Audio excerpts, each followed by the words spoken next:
Okay, here we go. Hey, everybody. Well, it has been a hell of a week. Very, very interesting. I wanted to talk today about what happens when someone visibly exits a consensus reality, let's say, and refuses to be shamed back into compliance.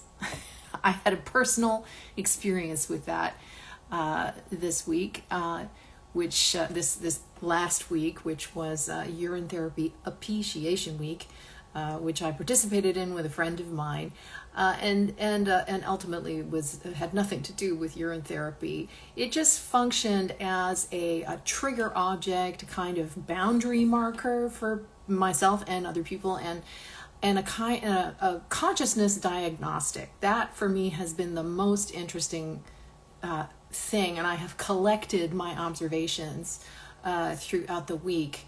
What I observed that this topic revealed. Now listen, I have been doing podcasts about urine therapy for several years now. I have made lots of videos about it. I have lectured on it.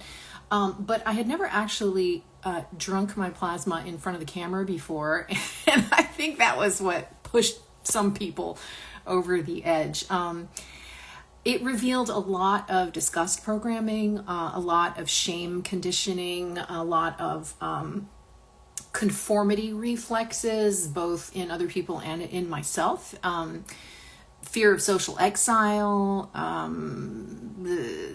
I noticed an inability in some people to metabolize cognitive dissonance. And, it showed how prevalent obedience to institutional authority still is in many people, and the attachment that we have to identity and belonging. Okay, so I'm not only speaking of what I observed in other people, I'm talking about things that I observed in myself as well. And perhaps the thing that was most marked was the absolute terror of independent thought. Wow. So it ended up being, it started out as a fun thing to do with my friend who is also, practicing urine therapy, but it ended up being an experiment within an experiment. It just revealed something that was the outlines of something far, far greater. And that's what I want to talk about today. So what became very quickly clear to me in the last week was that this was not actually about health. It was about disgust and taboo and social conformity and the fear of deviating from that. And, that the reaction was not informational. It was not visceral, because no matter how much you want to share or educate somebody with information, if they're having a visceral reaction to something, they can't actually think, they can't actually listen, they can't let something in. So, in a way, there's no point. I'm talking about people who, are really, really entrenched in their programming. But, I noticed that many people clearly had not engaged with any of the actual information that I have been sharing over the years. They simply repeated toxic, crazy, dangerous, sick, wrong. It was almost like, watching the programming, speaking through people, using them as their mouthpieces like a bunch of robots. I mean, it sometimes a little shocking how prevalent that is.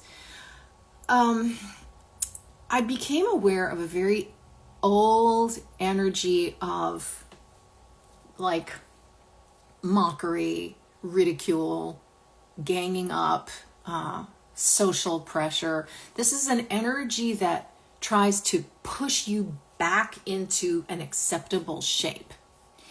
And underneath it all was something very primal, which is the fear of social exile, which we've all, I think we can all connect with that fear. And that's been really tested for a lot of people in the last 6 years or so.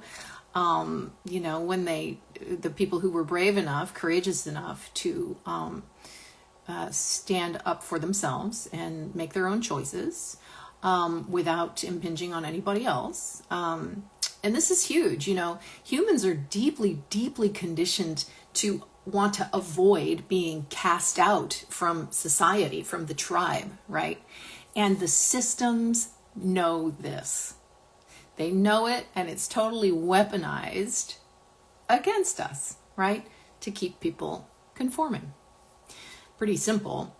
I also found out that sovereignty is tested through friction, right?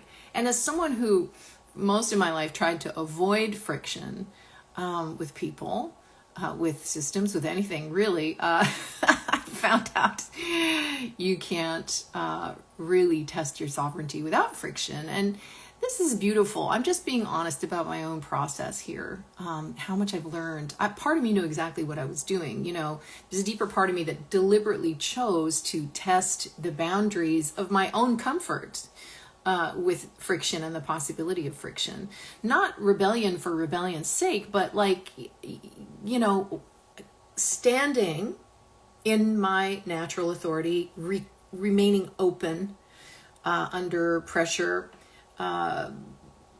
observing what's happening in the field without collapsing into it, because I didn't know how I would respond if confronted, would I shrink, would I fight, would I want to defend myself, would I want to hide, would I want to, try to get approval. I wasn't really sure how it would affect me. And I was actually proud to discover that I didn't descend into any argument or meanness. I just kept remembering Martin Luther King's words. He says, "Let no man pull you so low as to hate him / argue with him / any of that." So speaking of argument, that was another thing I noticed during this whole experience. When I encounter, I don't know about you, but when I encounter something online that I don't agree with or that doesn't resonate with me, I just move along. I don't feel compelled to correct anybody. I don't feel like I need strangers to validate my worldview. There's this tendency I notice in people to want to correct people, to tell them that they're wrong. I was in the sauna the other day. I go to this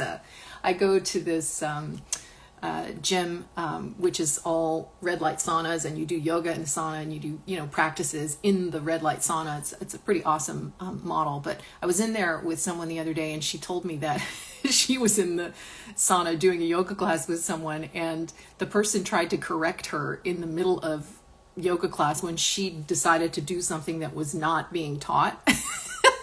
And I just had to laugh. I was like, wow, really?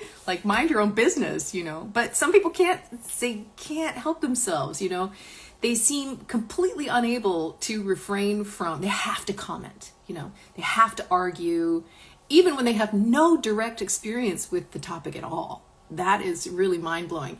But I asked myself, what is this really about? Because it's not about this topic at hand, Not really.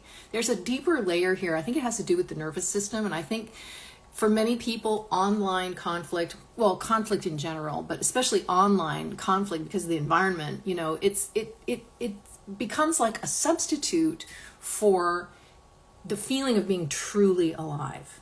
Not consciously, but outrage and argument and the feeling of being right and moral superiority, all of those stimulate, right? They stimulate, they create a temporary surge of energy in an otherwise disconnected system. And of course, social media really amplifies this enormously because the platforms and the algorithms reward conflict and reactivity and emotional charge and polarization and certainty, and they don't reward contemplation, nuance, genuine inquiry, right? And that's where I try to live. That's kind of in the online space that I try to live in, is that, more contemplative, sharing information, discernment, nuance, and genuine inquiry.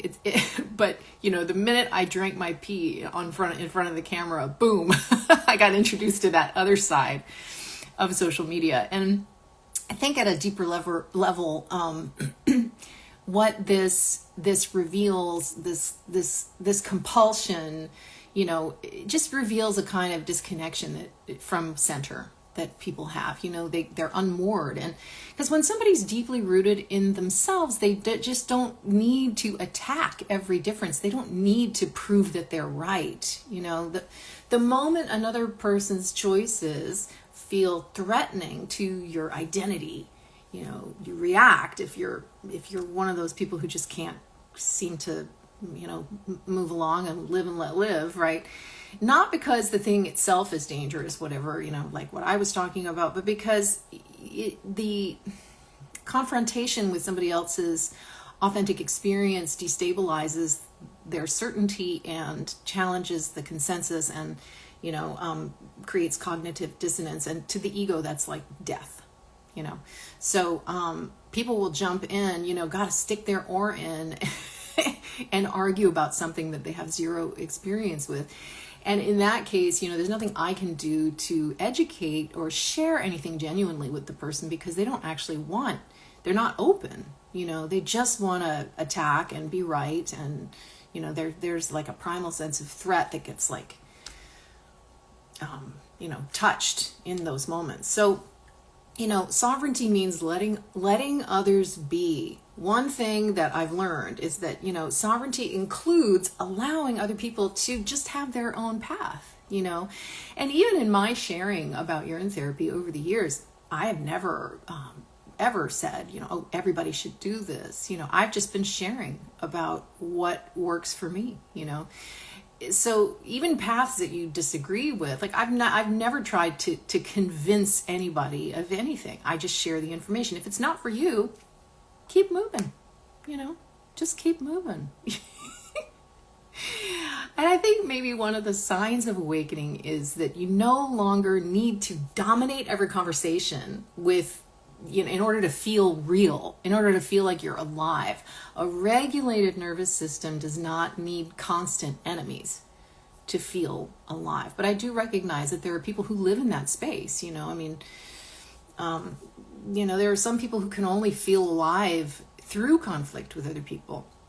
I've known people who could only feel alive through litigation with other people, people in my family, So, yeah. Authenticity is dangerous to the matrix. Another thing that was fascinating for me this last week was how disruptive authenticity can be. Not because it's aggressive, but because it refuses this consensus hypnosis. It exposes the artificial norms that we've all been told we need to abide by and live by and, accept as what is normal, and when actually it's a total inversion and artificial. So the moment someone genuinely steps outside of that accepted narrative, accepted script of this is the reality that we all agree on, and this is what, how things are supposed to be, woof, the field reacts, right? Now, so I'm not pointing to individuals here. I was very aware this last week of the field behind the people, right? It's like the field is reaching through people, and, they think they're thinking their own thoughts. They think that they're speaking their own words and stuff. And very often they are just a mouthpiece for the field, for the field of control, for the matrix of control through, unexamined assumptions and belief systems, right? And one thing that genuinely surprised me was realizing that many people who pride themselves on being unconventional, creatives or artistic, were actually not very open, didn't have that inner space that you would expect. And it made me realize that performing difference, performing creativity, performing being an artist, and truly thinking independently are Two very different things. Yeah. So there's a lot of programming, a lot of cognitive entrenchment out there. I saw how difficult it is for some people to metabolize new information, not because they are not intelligent or, but because it's really, our capacity to cognitively take in something new, something different, something that's not on the map really depends again on the nervous system regulation, because if we're not regulated, if we're not stable, if we're not deeply grounded, then our nervous system will reject dissonance, right? It can't hold it, right? And also identity is threatened, and the belief structures that are tied, sort of primitively to survival get, the perception is that they're being attacked, right? And so sometimes the mind just like cuts it off and it's like, no, and I could hear people's minds just repeating the program over and over. No openness to different or new information, because the nervous system could not tolerate uncertainty, right? I want to be compassionate, but I also want to be accurate in what I observed, and it's important because many people who are awake or awakening are surrounded by people who are still asleep. So we need to be able to see what's going on around us. You need to be able to understand that very often what a person is spouting, is not their true self. It is just the programming. It is what they have been trained to believe. And when it is unexamined, when the being is not fully awake yet, you just have to know what you're dealing with. This is part of discernment. And I think that's another reason why I joined in this experiment,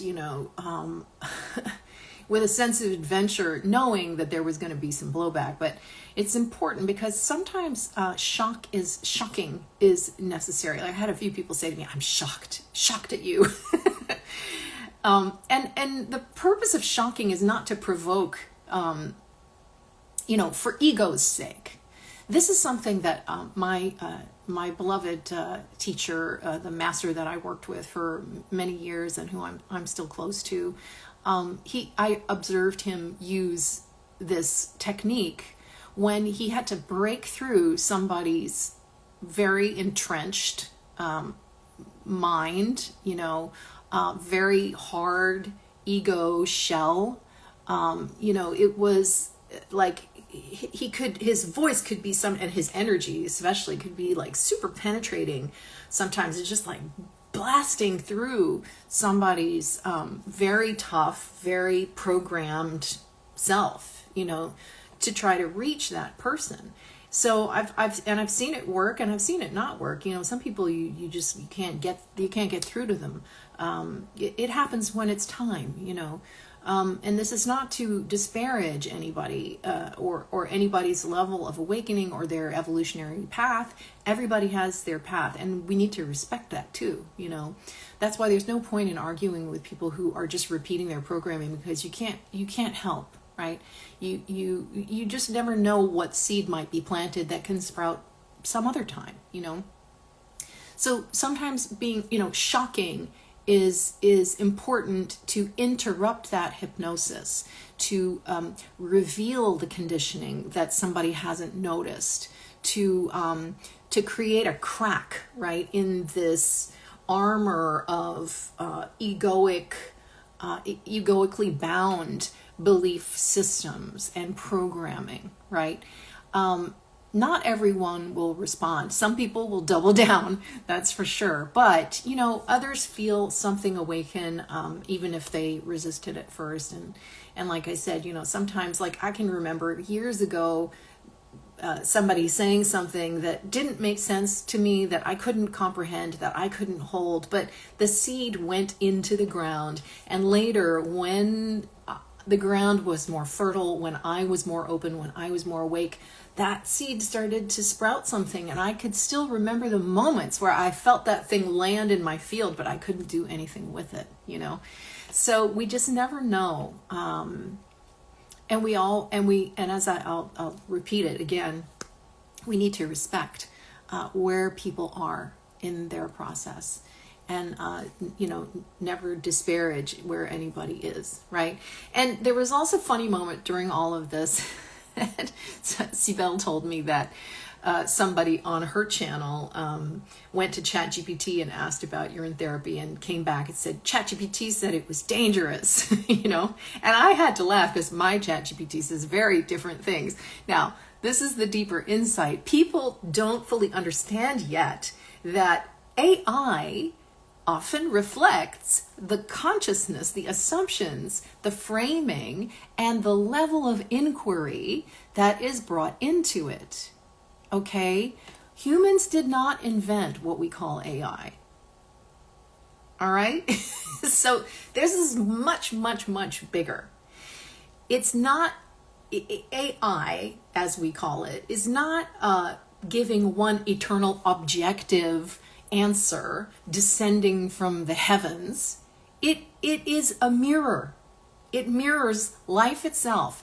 It mirrors what we seek. It mirrors how we ask. It mirrors what we're ready to perceive, what frameworks we bring into a question, and you know, it influences what we notice and what we reject and what becomes visible to us, right? So this is why discernment matters so much now. Not blindly trusting institutions, trusting everything you were ever told, or trusting AI, for God's sake, don't.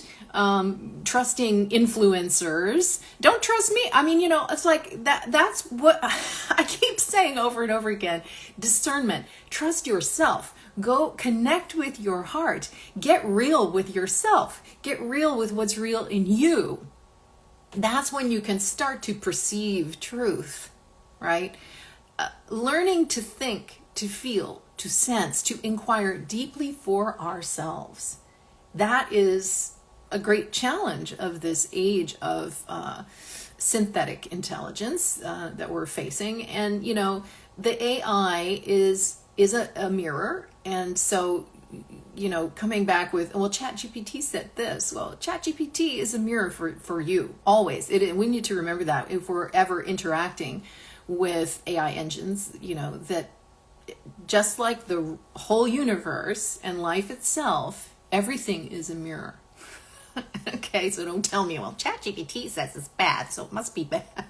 I could laugh over that one. Anyway, the quality of the answer always depends on the quality of the inquiry. And this is universally true, whether we're talking about AI or not. So let's zoom out again here. This is why this moment on earth feels so intense, right? Because the veil is thinning, because the narratives are breaking down, because disclosure is accelerating, especially now.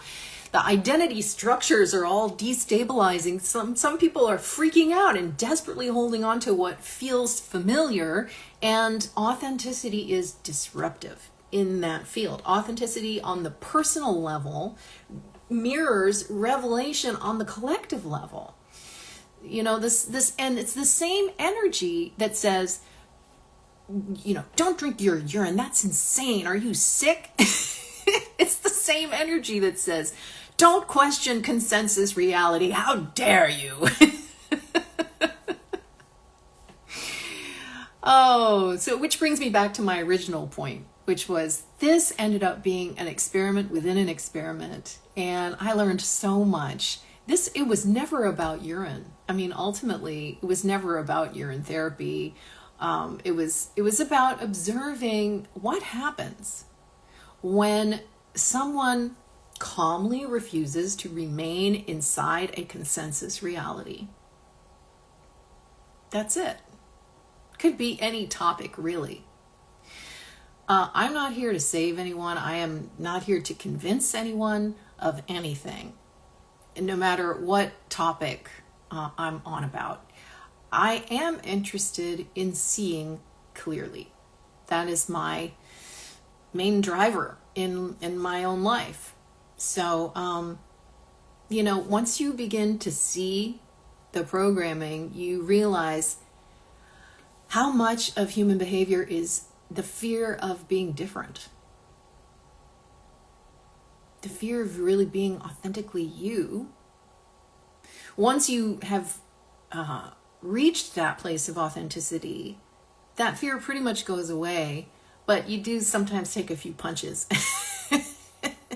And of course, that's not pleasant, but by then you can handle it. It's not that big a deal, The moment you are no longer afraid to stand apart from the script, from the accepted consensus reality, the narrative that we're all supposed to live by and never question, well, then it just starts to lose its power over you. So those are my observations from the past week, and I'm so grateful to have gone through the experience. I learned so much, and I was able to observe things that I've been kind of seeing the outlines of, but they really became evident and apparent in this last week. So thank you to everyone who was a reflection and a teacher in this experience. I appreciate it. And I hope that the points that I've made during this live might resonate for some of you who are also stepping into your authenticity, willing to just be you, right? Just be you. And sometimes you're going to get some blowback for that, and it's all fine. Lots of love. Thank you so much for your presence. Very touched also by all of the amazing, beautiful, thoughtful comments and interactions that I got to have with people this last week. All right. See you soon. Bye for now.